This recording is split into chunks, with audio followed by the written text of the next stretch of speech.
Olá, seja muito bem-vindo a mais um módulo do curso Dano Moral versus Mero Aborrecimento.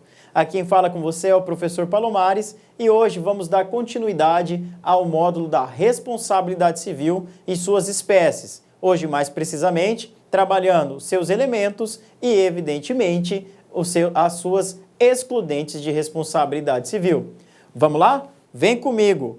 Nós temos aí a responsabilidade civil, teoria subjetiva, que é aquela que guarda a conexão, evidentemente, com o grau de culpa, né? Nós vamos trabalhar a partir de hoje, aqui neste módulo, a questão de como é que vai ser realizada a quantificação de eventual dano experimentado pela vítima, em especial os extrapatrimoniais. Então, a gente vai trabalhar a partir de agora o grau da culpa, que vai ser elemento hermenêutico para que o Poder Judiciário, o juízo, possa basilar, sopesar aí os acontecimentos e conseguir, ao final, colocar o quanto indenizatório devido. Então, nós temos aí quanto ao grau de culpa na responsabilidade subjetiva, que é culpa lata ou grave, culpa leve ou a culpa levíssima. Então, a gente tem a culpa lata ou grave, que é aquela falta imprópria ao comum. Falta imprópria ao comum. É a modalidade que mais se aviança ao dolo. Então, muito se discute aí quanto à culpa grave, aquela situação em que fica praticamente evidente que aconteceu aquele acidente porque a pessoa quis causar aquele acidente. Tá? Então, vai faltar aí, evidentemente, a falta imprópria ao comum dos homens, ok? Nós temos também a culpa leve, que também pode ser caracterizada pela jurisprudência e pela doutrina como falta evitável com atenção ordinária, né? Aí eu trago aqui para você que está me assistindo aqui na LAC Concursos a questão da leitura obrigatória dos artigos 844 e 945 do Código Civil, que vai trabalhar aí a questão da culpa leve, aquela falta evitável com atenção ordinária. Como assim, professor, uma falta com atenção ordinária? Bater na traseira de um veículo. Você não quis bater, mas você estava sem aquela atenção ordinária. Ou você estava acima da velocidade, ou muitas vezes você estava ali no aplicativo de mensagem, né? Então você faltou com a atenção ordinária que lhe competia naquela determinada situação e acabou, evidentemente, trazendo prejuízos a outrem. Nós temos também a culpa levíssima, que também pode ser considerada como a falta evitável com atenção extraordinária ou com especial habilidade ou conhecimento. Esta situação da culpa levíssima são aquelas situações extraordinárias em que nós tínhamos que prestar uma atenção totalmente diversa da atenção ordinária para que aí evitasse, de repente, o dano da vítima. Feito esses esclarecimentos, nós temos aqui também a situação da responsabilidade quanto à atuação e à presunção do agente causador do dano. Então, nós temos aqui, pela teoria clássica da responsabilidade civil, as espécies, né, quanto à presunção do agente. Então, nós vamos ter aqui a clássica culpa em eligendo, a outra culpa em vigilando, culpa em omitendo e também a culpa em custodiando. Então, isso daí é importante nós sabermos, justamente porque aí nós vamos trabalhar a presunção da atuação do agente causador do dano. Então, vamos lá. Eu tenho culpa em eligendo. Vai decorrer da má escolha do representante, do preposto. Exemplificando, responsabilidade do patrão por ato do seu empregado. Legal. Por que é culpa em eligendo? Ele elegeu aquela pessoa para lhe representar, mas ele elegeu uma pessoa errada. Faltou o quê? Faltou a atenção ordinária para a escolha da pessoa. Então, quem vai responder neste exemplo, lembra da responsabilidade que a gente trabalhou já nos módulos atrás? Quem vai aí ser responsabilizado, em regra, não vai ser o empregado, vai ser o empregador. Porque ele elegeu equivocadamente esse empregado para lhe representar, o que lhe gerou perdas e danos, decorrente da necessidade de indenizar uma vítima, um terceiro, decorrente dos atos desse preposto ou até mesmo desse seu representante. Pode ser um contrato de mandato, aqui por exemplo, né? Então, um contrato de mandato, ele pode ser um mandato verbal, pode ser um mandato escrito, né?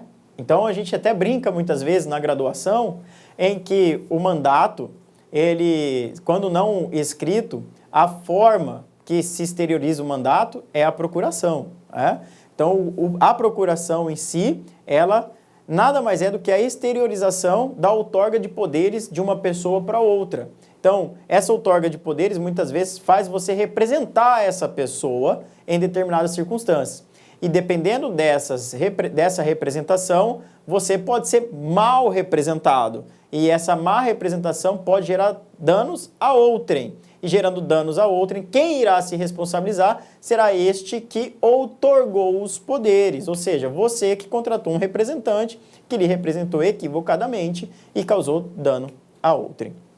Nós temos aqui o representante também, antes de passar à frente, ele pode ser responsabilizado, se ele, evidentemente, extrapolar aquilo que lhe foi outorgado de poderes. Nós temos aqui a culpa invigilando, o próprio nome é autoexplicativo, vem do dever de vigiar, né? Decorre da ausência de fiscalização. Então eu tenho aqui responsabilidade dos pais pelos filhos, do tutor pelo tutelado, do educador pelo educando, etc. Então, se o seu filho menor de idade e que você é responsável por ele, se ele pegar uma pedra, vou dar um exemplo. Seu filho, uma criança ingênua, foi lá, pegou uma pedra e jogou no carro do vizinho. Estourou o para-brisa do vizinho. Não é seu filho que vai responder. Quem vai responder será os pais ou responsáveis desse menor. E eles vão responder na modalidade de culpa invigilando. Tá? Então, evidentemente que faltou aí o dever de fiscalização, de vigia, de guarda dos pais. E eles irão responder nesta modalidade perante o Poder Judiciário. Evidentemente que colocando lá também o grau de culpa. Tudo que eu estou falando nessa aula, e nós iremos cumulando até chegar à parte derradeira do estudo da jurisprudência. E aí, nós temos também a culpa em omitendo, que vai ser decorrente de uma omissão, quando havia o dever de não se abster. Essa culpa em omitendo, ela é muito utilizada na questão ali da publicidade enganosa, da publicidade abusiva, ou até mesmo da falha do dever de informação, né? Lembrando, de um profissional liberal nas relações de consumo. Então, faltou uma informação essencial naquela prestação de serviço do profissional liberal. Ele vai responder sobre a culpa em omitendo. Se a gente for para a administração pública, nós vamos ter também culpa em omitendo do Estado. Ele vai responder por omissão, tá? Então, ele respondendo por omissão, a modalidade vai ser a culpa em omitendo. E a gente tem também, quanto à atuação do agente causador do dano, a culpa em custodiendo, que decorre da falta de cuidados da guarda de algum animal ou algum objeto. Falta de cuidado em guardar uma coisa ou um animal. Então, vamos lá. Se você tem um cachorro e o seu cachorro ataca terceiros e causa danos a terceiros, a modalidade que você vai responder é de culpa em custodiendo e não de culpa em vigilando. Porque a culpa em vigilando fala de fiscalização de pessoas. E a culpa em custodiando fala de coisas e, evidentemente, de animais. Então, se você tiver num condomínio, tiver no seu prédio, você deixou cair um vaso de planta que estava na sua sacada, caiu, quebrou e machucou alguém lá embaixo. O condomínio vai responder objetivamente. Independentemente da sua culpa, ele vai responder. Mas ele vai poder entrar com a ação de regresso contra você que deixou cair esse vaso. E vai ter que comprovar a sua culpa. Comprovada a sua culpa, você, evidentemente, vai ser classificado, a sua conduta vai ser classificada lá por culpa in custodiendo, que você não teve o cuidado necessário na guarda de uma coisa, que no caso, aí esse objeto vai ser este vaso, esse vaso de planta que nós demos como exemplo. Tudo bem? Vamos prosseguir então? Nós temos lá ainda quanto ao critério de análise.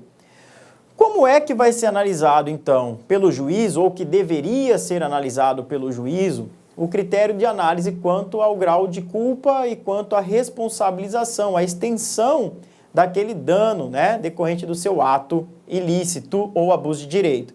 Então, primeiro, eu vou analisar a culpa em concreto, que vai ser analisado o caso em concreto, a conduta do agente causador do dano de acordo com o caso.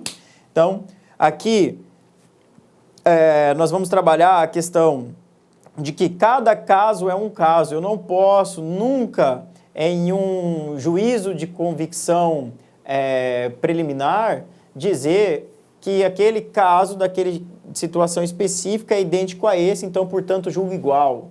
Nós não podemos trabalhar dessa forma. Então, existem critérios, e o critério é, primeiro, analisar o caso concreto, um processo isoladamente com outro, por mais que eu tenha casos muito parecidos. Exemplificando, atraso de voo, né? Um atraso de voo acima de 2 horas gera o dever de indenizar extrapatrimonialmente. Isso daí é entendimento unificado. Mas nem sempre o atraso de voo do professor Palomares, que ficou 2 horas aguardando, vai ser igual o atraso de voo do professor Luiz, aqui da LAC, que também ficou 2 horas. Mas o professor Palomares, além das 2 horas que ficou lá, perdeu uma reunião. O professor Luiz, ele só teve o atraso de 2 horas, estava retornando para sua casa, perdeu a oportunidade de assistir um jogo de futebol com seu filho. São 2 situações distintas que vão trazer consequências distintas, não podendo ser julgados iguais. Então, perceba que aqui é o critério quanto à análise da situação fática ocorrida e vivenciada pelos agentes, tanto causador do dano e quanto a vítima deste dano. E nós temos aqui a culpa em abstrato, que vai levar em conta a questão da pessoa envolvida, que é a questão da pessoa comum, ou seja, o antigo critério do homem médio. Para se chegar à conclusão, eu tenho que somar as duas, o caso concreto mais a análise do homem médio. Nessa situação do homem médio, vai ser sopesado, evidentemente, sua classe social, sua questão intelectual, o seu conhecimento quanto à matéria, para ser balizado o quanto indenizatório no final de uma ação sobre responsabilidade civil. E aí, nós vamos ter quanto ao critério ainda da análise, nós vamos ter aqui da conduta do agente causador do dano, que eu muito falei aí nos nossos módulos passados, que é a tão famosa imprudência, negligência e imperícia. A imprudência, ela é caracterizada, está lá no artigo 186, ela pode ser considerada como a falta de cuidado mais a ação. Tá? E eu trago aqui como exemplo, dirigir em alta velocidade. Então, dirigir em alta velocidade é uma ação. Você pega o carro e dirige, é uma ação. E eu sei que eu não posso estar acima daquela velocidade. Tudo que acontecer acima daquela velocidade com terceiros e causar dano alheio, eu responderei pela modalidade de culpa por eu ser o quê? Imprudente. Então, gravem, imprudência é ação, negligência, omissão. Olá, meus amigos, minhas amigas, sou o professor Luiz Antônio de Carvalho, estou aqui para fazer um convite muito especial para você que acabou de assistir aí essa videoaula do nosso querido, do nosso professor Palomares aqui da LA Concursos. Esse vídeo ele desenvolve matemática muito interessante relativa ao direito do consumidor. E olha só, vem comigo, você quer assistir esse vídeo 100%, é só você clicar no link aqui embaixo do vídeo, na descrição do vídeo, e nós temos um curso Direito do Consumidor com o professor Palomares. O investimento é de apenas R$50 e o prazo de acesso são 60 dias. Durante esse período, você poderá assistir quantas vezes quiser e na hora que desejar. Bacana, meus amigos? Tem mais uma coisa. Você quer o material de apoio do professor? Então clica aqui embaixo que você consegue fazer o download gratuitamente no nosso site. Ok, meus amigos? Então espero vocês aqui na LA Concurso. Forte abraço. Tchau, tchau. Clique lá.